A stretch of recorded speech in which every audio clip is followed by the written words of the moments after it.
Então, irmãos amados, vamos à palavra de hoje. Abra sua Bíblia. Carta de Paulo aos Colossenses, capítulo de número 2. E hoje nós vamos ler versos 16 e 17. Ninguém, pois, vos julgue por causa de comida, bebida, dia de festa, ou lua nova ou sábados, essas coisas que praticavam de acordo com a lei, está claro isso? Porque tudo isso tem sido sombra. O que essas práticas das coisas da lei tem sido sombra das coisas que haviam de vir. Então é uma sombra que o próprio Deus trouxe, né? Mas no futuro outras coisas haveriam de vir. Então eu vou ler o 17 de novo. Porque tudo isso tem sido sombra das coisas que haviam de vir lá no futuro. Porém o corpo é de Cristo. Ninguém, pois, vos julgue. O que é fazer um julgamento? Olha, meu irmão, não é bem assim, isso que você está fazendo é errado. Olha, você não deve fazer aquilo. Alguém que vai julgar outra pessoa. O que um juiz... ele vai julgar uma pessoa baseado na lei, não é verdade? Então, de acordo com a lei, olha, você transgrediu aqui, você transgrediu ali, você transgrediu aqui. Como é que por que Paulo está dizendo, ninguém vos julgue? Qual é o método de julgamento que Paulo está se referindo? Alguém que está na lei e está dizendo, olha, você não pratica as festas, lua nova, você não pratica lua nova, você não está guardando sábado, você não está fazendo isso. Eles estão debaixo da lei e ficam julgando os outros que não praticam as obras debaixo da lei porque sabem que a lei acabou na cruz. Então você que está na graça, você vai ser julgado por alguns irmãos. Porque eles estão com a mentalidade da lei. Você não faz isso, você não faz aquilo, você não faz jejum, você não é obrigado a dar dizimio. Você está numa igreja que é do diabo. Eles vão baseado no quê? Na mentalidade da lei. Então Paulo está dizendo, ninguém vai chegar diante de você baseado na lei e te julgar pela lei. Aí ele vai explicar, vou ler de novo. Ninguém, pois, vos julgue por causa de comida. Olha, tinha dieta, lá na lei tinha dieta. Por causa não podia comer carne de porco, não podia beber isso. Você não está praticando os dias de festas, as festas judaicas. Ou lua nova, olha, você não está guardando sábado. Então ele fala assim, não aceite alguém vir para você, baseado na lei, e querer te julgar, dizer que você não faz isso, você não faz aquilo, você está perdido, não é isso, não é aquilo, baseando-se em coisas da lei. Agora ele revela o que é a lei. Olha lá o verso 17. Porque tudo isso tem sido o quê? Sombra. Tudo isso tem sido sombra das coisas que haviam de vir. Porém o corpo é de Cristo. O que é uma sombra? Por exemplo, hoje está esse sol aí. Vamos supor que você sai no seu quintal, nesse sol, você olha para trás de você, está lá a tua sombra. Está lá um vulto lá, não está? Ela existe? Existe. Mas você é a imagem real. Uma coisa é alguém querer conhecer você olhando a sombra, não está vendo você. Você está atrás de uma parede e a tua sombra reflete ali. Ele está olhando a tua sombra. O que é essa coisa sem forma aqui? Uma coisa é ele olhar a sombra. Mas quando ele chegar diante de você, estou vendo a imagem real.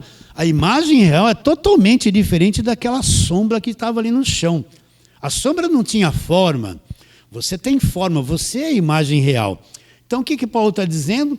Que a velha aliança, a lei, era uma sombra, era uma imagem sem forma que Deus utilizou por um período, até que viesse Jesus Cristo e cumprisse a lei e removesse a lei. Então, todo o pessoal do Velho Testamento, eles viveram baseados nas sombras, não tendo uma imagem real, porque a imagem real é quando Cristo viria, ele traria a verdadeira aliança, a imagem real das coisas de Deus. O próprio Deus trouxe a velha aliança, usou-a por um período sobre o povo de Israel, mas quando Cristo vem, ele mesmo que trouxe a lei, ele encerra a lei, porque Cristo morreu, derramou sangue, cumpriu a lei, pagou os quesitos da lei e estabelece uma nova aliança. Então a lei é uma coisa que foi descartada por Deus. Era uma sombra, não era imagem real. Quando Cristo viesse, todos nós teríamos uma imagem real do Evangelho, da pessoa de Jesus Cristo, da graça de Deus, coisa que a lei não podia expressar e revelar. Está definido isso na sua mente ou não? Então a lei era uma sombra, Paulo está dizendo. Ninguém venha julgar você baseado em comportamento da lei, obras da lei, doutrinas da lei, festas da lei, e rituais judaicos. Não, não, não. Tudo isso é uma sombra. Serviu, mas não serve para mais nada agora. Está claro na tua mente isso? Estamos indo? Então vamos abrir outra coisa. Eu tenho que ter clareza agora no seguinte. Paulo era judeu? Era. Paulo nasceu no judaísmo, nasceu do judaísmo. Paulo conhecia a velha aliança, conhecia tudo. Paulo defendia o judaísmo, o Velho Testamento defendia tudo.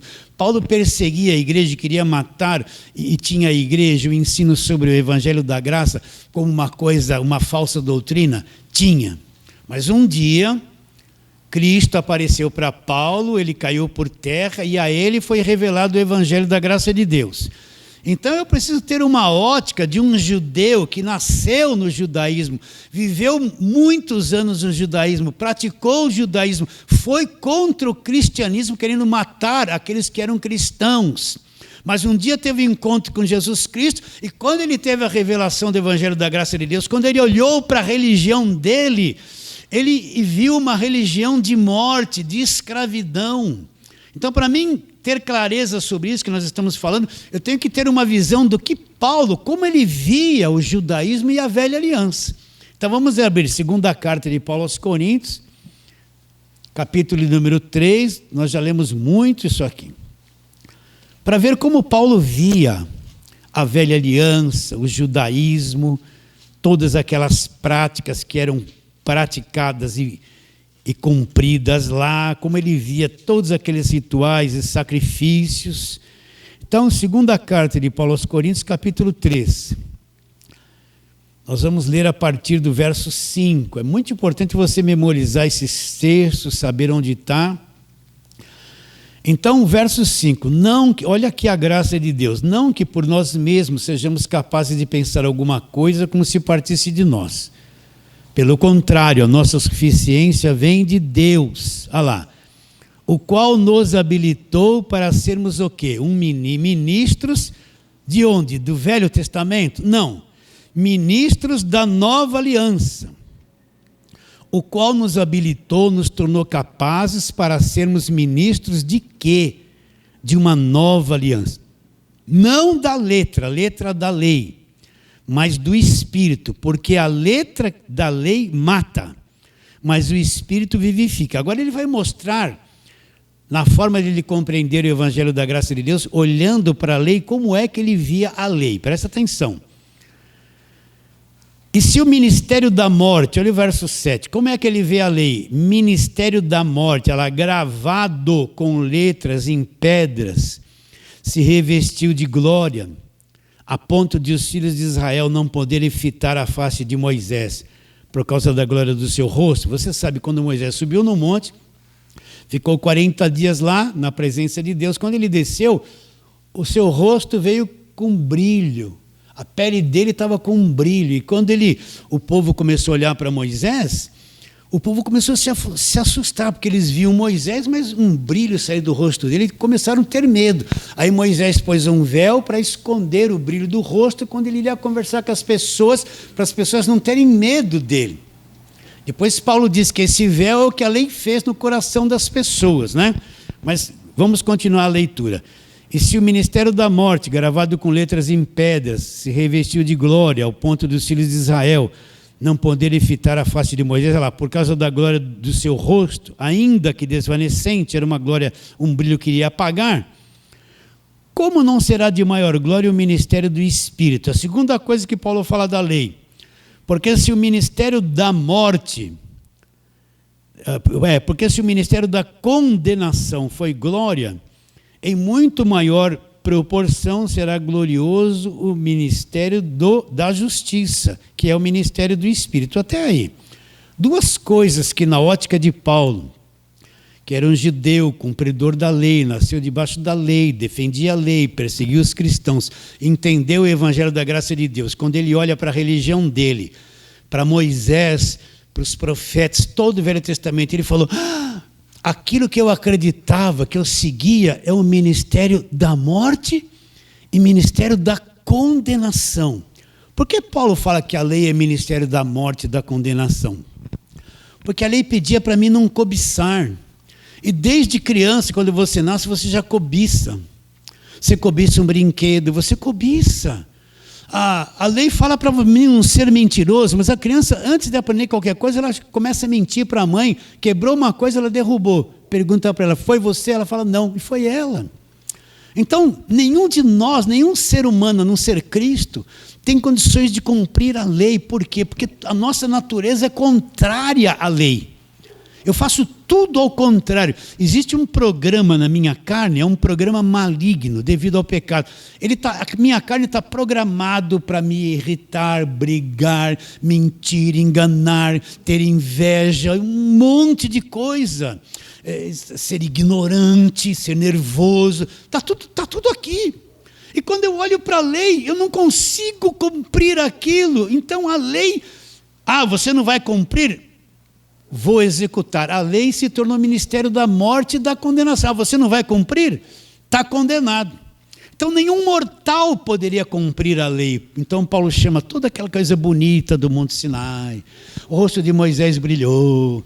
Toda aquela coisa linda, como o ministério da morte e da condenação. Agora presta atenção. Todos quantos estão debaixo da lei nos dias de hoje, todas as igrejas que trazem os rituais da lei, os símbolos da lei, aquele monte de coisa, escraviza o povo naquela mentalidade da lei, eles estão no ministério da morte, no ministério da condenação. Isso é muito sério, eu não estou brincando. Enquanto o crente não entender o que é ministério da morte, que a velha aliança é morte e condenação, ele vai ficar iludido, o véu está posto no coração deles. É daí que vem essa opressão em cima do povo da igreja: não pode isso, não pode aquilo, um controle sobre o povo que massacra a mente e as emoções das pessoas. Vem dali, do ministério da morte. Então, como Paulo via a lei, de duas formas: um ministério da morte e o ministério da condenação. Está bem definido isso. Do que mais Paulo fala a respeito da lei? Que a lei foi uma sombra, não era uma imagem real. Foi uma sombra que Deus usou durante um período, até que Cristo viesse e pusesse um fim nessa sombra. Agora vamos para Hebreus, para trabalharmos claramente nisso. Hebreus capítulo de número 8.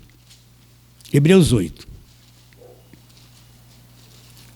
Você vai encontrar a partir do verso 1, Paulo vai explicar isso. Vamos ler com calma, é uma leitura grande, né? Mas preciso ler. Capítulo 8, Paulo vai começar a falar que a antiga aliança, tudo aquilo que se fazia era um símbolo, era uma coisa transitória, né? E que quando Cristo vem, ele estabelece uma nova aliança, uma coisa muito superior à velha aliança. Então, Romanos 8, 1.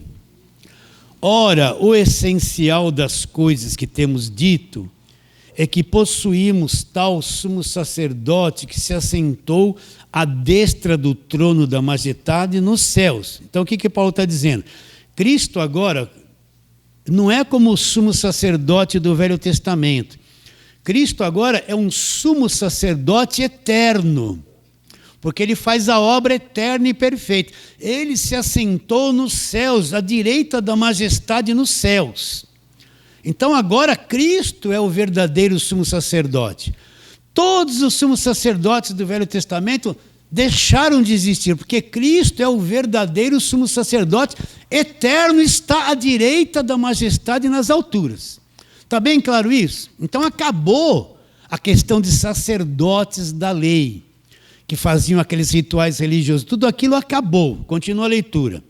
Agora Paulo vai dizer, como ministro dos santuários a respeito de Cristo e do verdadeiro tabernáculo que o Senhor erigiu, não o homem. Deixa eu explicar antes. O que Paulo está dizendo? Que lá no céu, onde Cristo se assentou, existe um tabernáculo construído por Deus. onde Cristo entrou com seu próprio sangue e fez a expiação pelos nossos pecados. Não foi o homem que construiu, foi o próprio Deus que construiu, e Cristo entrou lá definitivamente e abriu um novo e vivo caminho para nós termos um acesso direto a Deus. Continua a leitura. Pois todo sumo sacerdote, verso 3, é constituído para oferecer tanto dons como sacrifícios, por isso era necessário que também esse sumo sacerdote tivesse o que oferecer. Agora ele vai falar, ora, se ele estivesse na terra, se Jesus estivesse na terra, nem mesmo sacerdote seria, visto existirem aqueles que oferecem os dons segundo a lei, os quais ministram em figura e sombra das coisas celestes, assim como foi Moisés divinamente instruído quando estava para construir o tabernáculo, pois, diz ele, vê que faças todas as coisas de acordo com o modelo que te foi mostrado no monte. Então lá no monte Moisés teve uma visão de um verdadeiro tabernáculo celestial. E Deus falou, olha, você vai fazer uma coisa com aquele modelo aqui na terra. Onde é que Cristo entrou? Naquele tabernáculo celestial como o verdadeiro sumo sacerdote. Continua, agora vamos entrar no verso 6.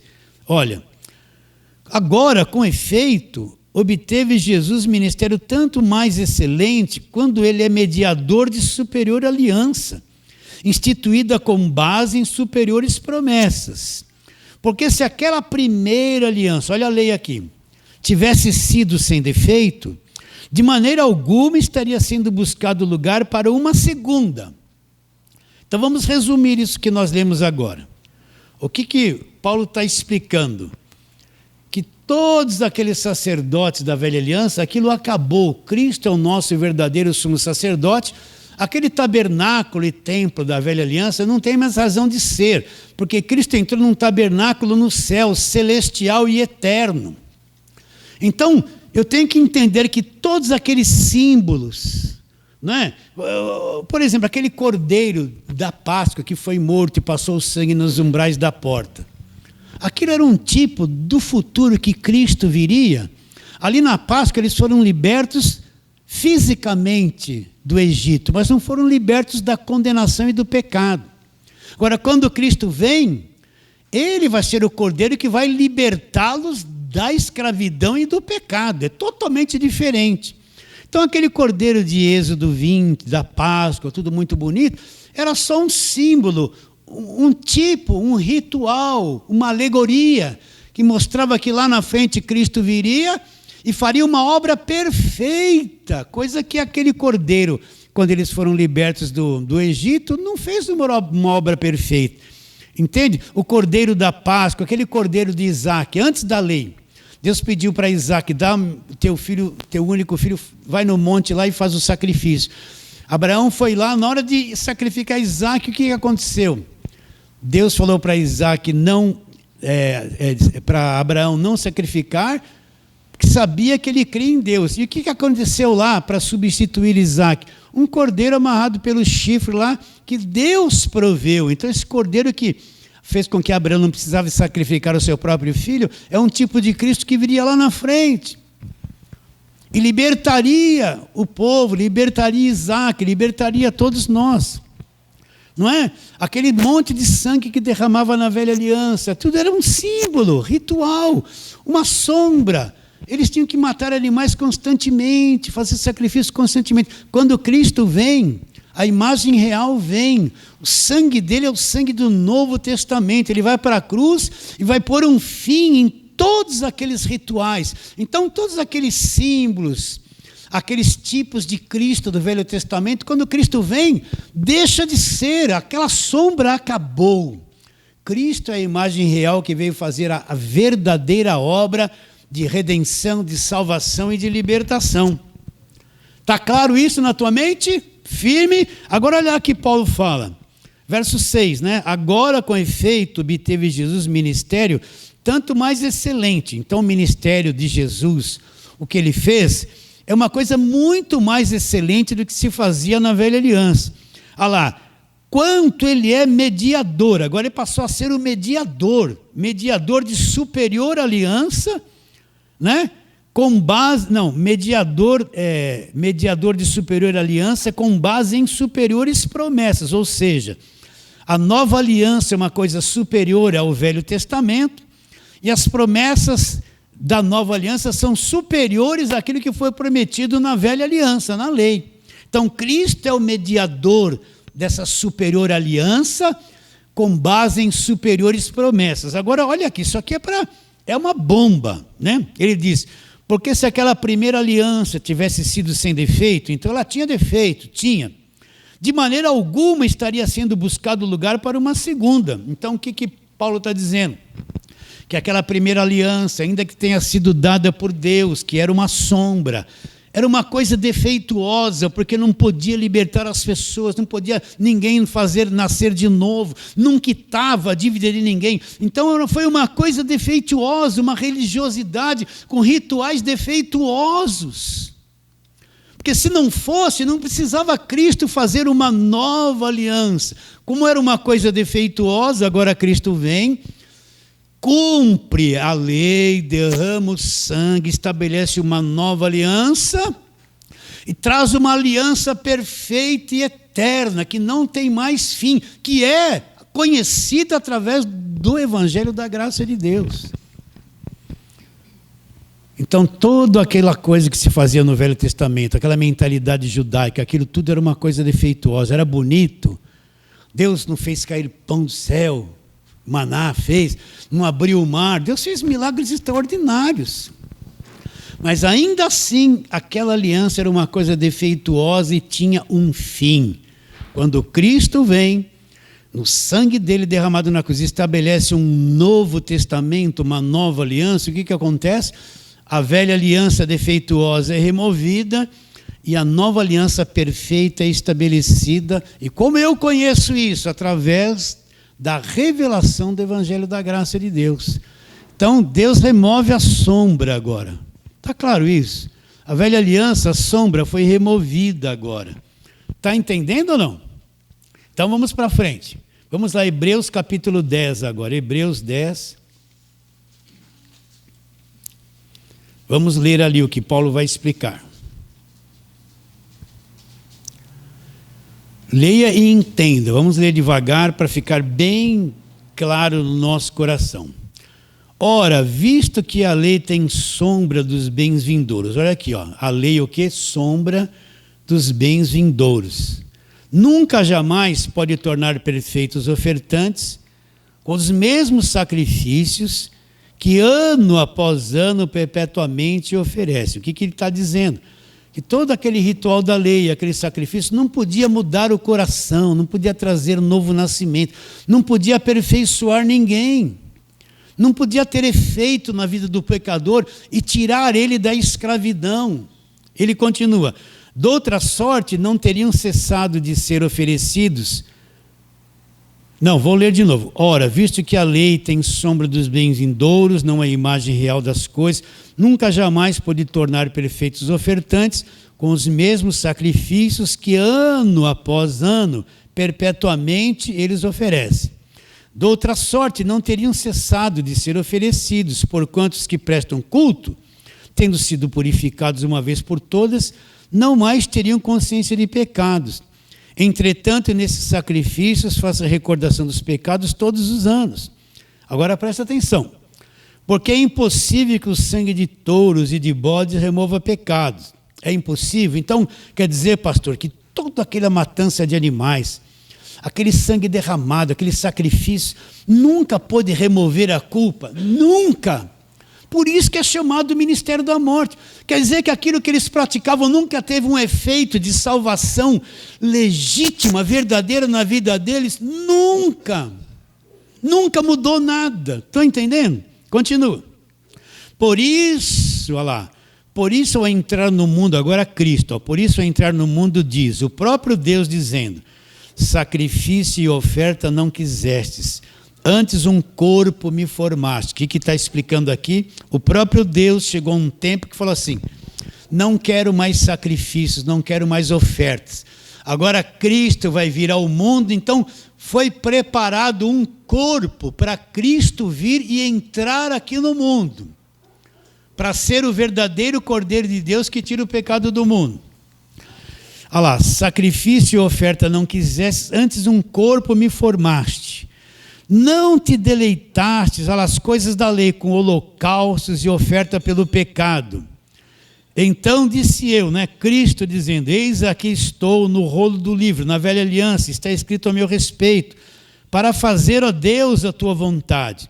Então o corpo foi preparado, a Cristo se apresenta, olha lá na velha aliança está escrito a meu respeito, eu estou aqui, ó Deus, agora um corpo formado para fazer a tua vontade. Olha lá, porque ele não se deleitou com os holocaustos e as ofertas. Então eu disse, verso 7, eis aqui estou, no rolo do livro está escrito a meu respeito, para fazer, ó Deus, a tua vontade.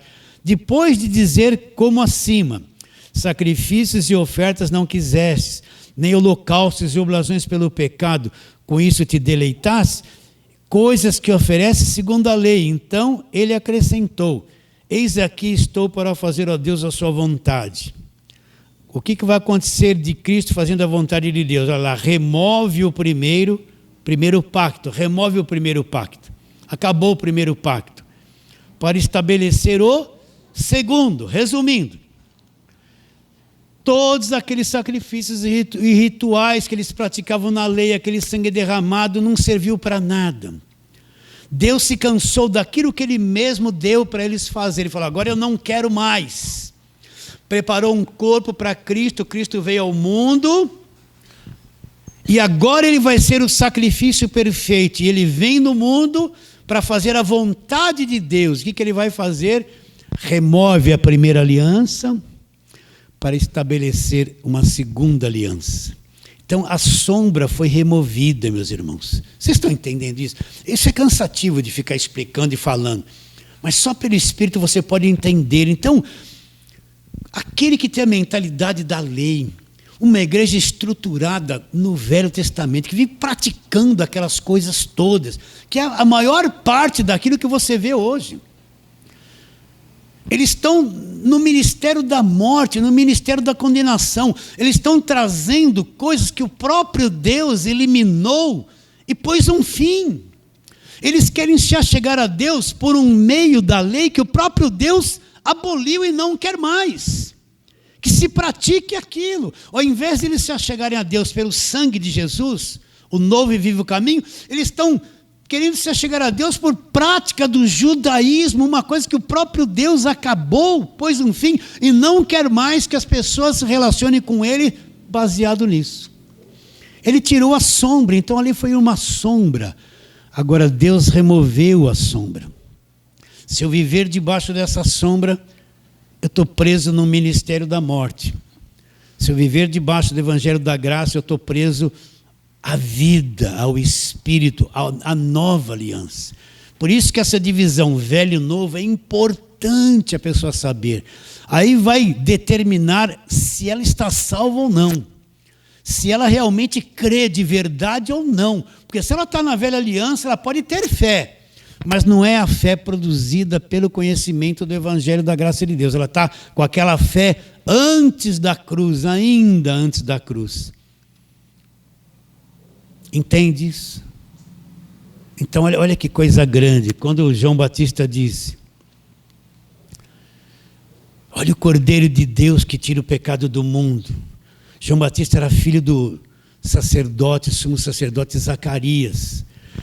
O sumo sacerdote ensinou para o filho tudo que ele fazia, dos rituais dentro do templo, as ofertas, entrar no Santos dos Santos, tudo que acontecia lá. João Batista era alguém que tinha conhecimento de todo o serviço sacerdotal dentro do templo.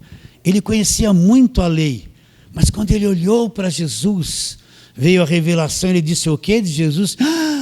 Olha o Cordeiro de Deus, não é do homem, que vai fazer o quê? Vai pôr um fim em tudo aquilo.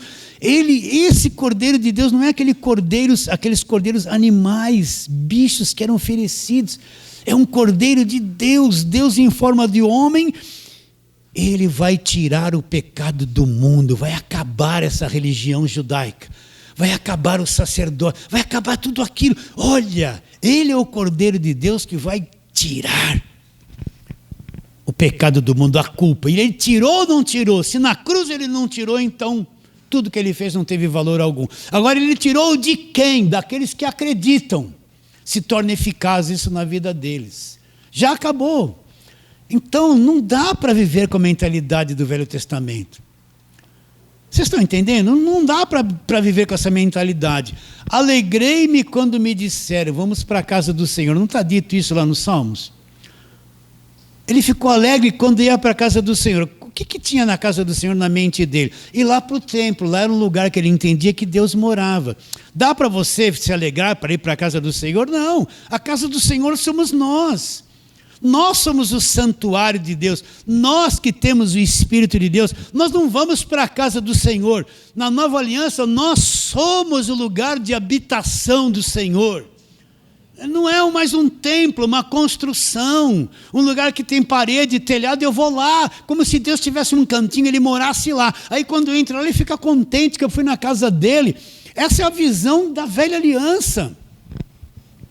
Não retires de mim o teu Espírito, mas na nova aliança o Espírito nos selou, ele não nos é tirado nunca mais. Mas lá na velha aliança vai tirar de mim, é a mentalidade totalmente diferente. Agora, pois, nenhuma condenação existe para quem está escrito, nova aliança. Mentalidade da velha aliança, estou me esforçando, eu estou indo muito na igreja, eu estou lutando para ser salvo. Se eu falhar, se eu deixei ele na igreja, já perdi a salvação, porque é por obras, é por comportamento, não é pela graça de Deus. Então quem está na sombra está nas trevas ainda. Quem está na sombra não entende o evangelho da graça de Deus. O véu está posto no coração deles. Você entende isso? Então vamos lá, de novo, vamos terminar onde começamos. Colossenses 2, volta lá. Colossenses 2, no verso 16. Ninguém, pois, vos julgue. É alguém que chega, ele está no Velho Testamento, está na lei. Aí ele chega para você, você não guarda o sábado? Por que você não faz jejum? Você sabe que se você não der o dízimo, você é ladrão, vai perder a salvação? Você não fez voto ainda? Né? Você não fez sacrifício ainda? Vocês estão entendendo? Ele tem a lei dentro dele. E ele vai te julgar. Ele vê você no evangelho que não tem nada a ver do que ele crê. Então ele começa a te julgar. Ninguém, pois, vos julgue por causa de comida, bebida, festa, lua nova, sábados. Por quê? Todas essas práticas eram uma sombra. Era uma coisa que teria o fim. Então ninguém pode te avaliar baseado na lei. Você tem que ser avaliado naquilo que você crê do evangelho da graça de Deus. Então não se importa se alguém fala que você está numa igreja de louco, que não faz isso, não faz aquilo, não faz aquilo. Pouco importa, eles estão com a mentalidade da lei tentando te julgar por uma coisa que eles nem conhecem. Pouco importa. Ninguém vos julga por causa da comida, bebida, festa, lua nova, sábados, porque tudo isso tem sido uma sombra das coisas que haviam de vir. Agora, a imagem real, a realidade é o que Cristo veio, ele cumpriu a velha aliança, removeu a sombra, estabelece uma nova aliança. Eu quero enxergar a realidade hoje, a imagem real é Cristo e tudo aquilo que foi feito na cruz do Calvário. Estamos livres, recebe a palavra de hoje? Fale assim, amém. Pode aplaudir.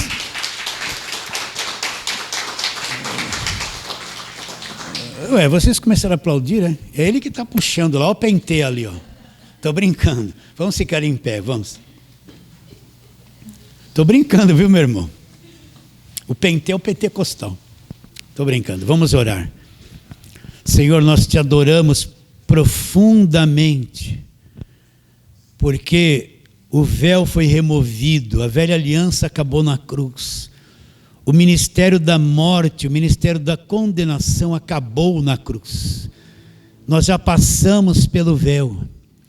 Nós já estamos na tua presença, no novo e vivo caminho que foi selado com o sangue da cruz. E queremos pedir para os nossos irmãos, todos quantos ouvirão esta palavra, E esta voz, este arroz com feijão chegará a eles, ilumine os olhos do coração deles, que o espírito deles sejam despertados, que eles entendam aquilo que acabou, que é a velha aliança, e aquilo que começou, que é a nova aliança, e venham ser libertos do véu, Senhor. Crendo, nós acreditamos que ainda hoje vai acontecer isso. E oramos pela fé em nome de Jesus. E a igreja diz amém. Amém.